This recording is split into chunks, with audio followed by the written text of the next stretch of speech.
Akkam nagaa jirtanii hordoftoota Nagaa TV baga deebitanii gara chaanaalii keenyaa nagaadhaan dhuftan.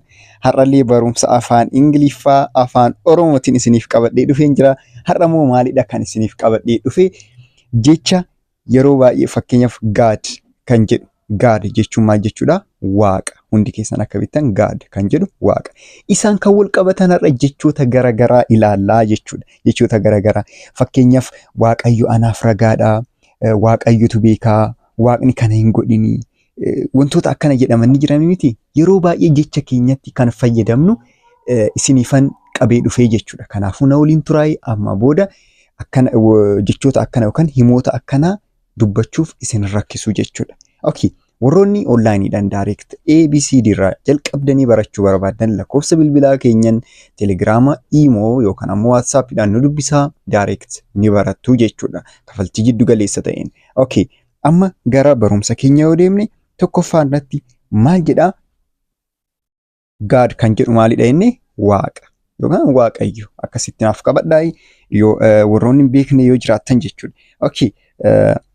Amma maal jedhaa? As God is my witness. As God is my witness. As God is my witness. Waaqayyo naaf ragaadha. Wanta tokko yoo dubbattan amma as God is my witness jettanii dubbachuu dandeessanii. Waaqayyo anaaf ragaadha. Wanta tokko namatti haasoftan ni jettanii miti yeroo baay'ee afaan Oromoo keessatti waaqayyo anaaf ragaadha. Wanta sirriitti isin gootanii namni tokko immoo maybe isin amanuu baachuu danda'a. Waaqayyo anaaf ragaadha. Akka yookaan ammoo namatti himachaa jiraachuu dandeessan. Ani akkana godheen ture. Waaqayyo anaaf ragaadha. As God is my witness jechuu dandeessan jechuudha. Kun tokko. As God is my witness. As God is my witness. Okay, the second one. God willing. God willing. Willing, as you know, is maalidha? Wanta tokko gochuudhaaf maal qabaachuudha? Hiyyama qabaachuudha miti yookaan hiyyama wanta tokko barbaaduudha. Willing. Willing yoo qabaattan yookaan barbaadu jechuudha. Wanta tokko ni barbaada yookaan fedha qabaachuu jechuudha. Kanaaf amma God willing yoo jedhame kunillee maalidha? Hiyyama akka waaqayyoo hiyyama waaqayyootti jechuudha. God willing.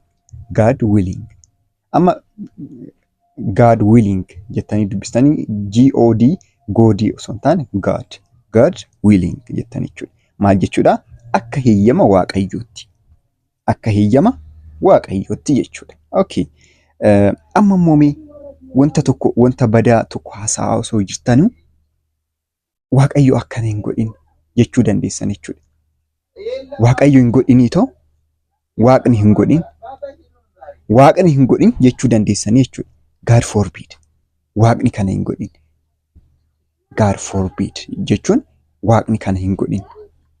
Yoo haasoftan illee ta'uu danda'a. Waaqni hin godhinii too jettanii too haasaa keessan yoo eegaltan God forbid jettanii jechuudha.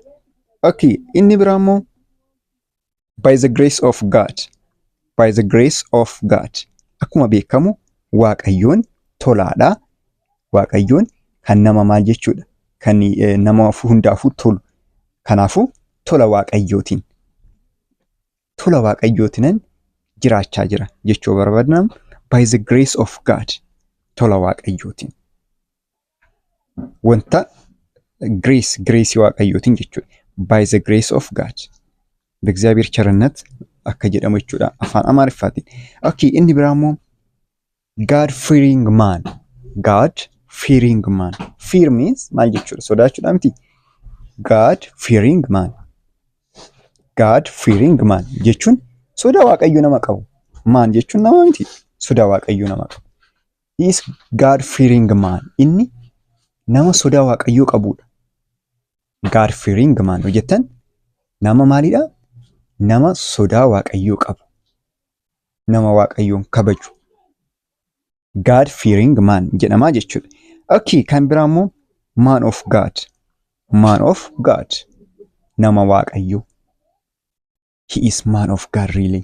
Inni dhugaadhaan nama waaqayyooti. Amma kun asirratti man of God yoo jettan Man jechuun nama miti ree? God akkuma jedhame immoo waaqa. Kanaafuu man of God nama waaqayyo. Okay, God fearing man fi God of man tokkumaayyuu miti. God of fearing man, God fearing man jechuun nama waaqa sodaatu. Akkasumas man of God jechuun nama maalidha?